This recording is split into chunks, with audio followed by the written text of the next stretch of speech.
भारावतारनायान्ये भुवो नावरिबोधधौ सीदन्त्या भूरिभारेण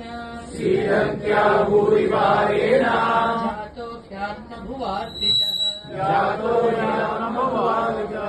Now say, others are saying that you appeared because Brahma prayed. Brahma wanted to relieve the burden of the earth. That's why you appeared. भवेस्मिन् क्लिश्यमानानाम् अविद्या कामकर्मभिः श्रवणस्मरणार्हानि करिष्यन्निति केचन.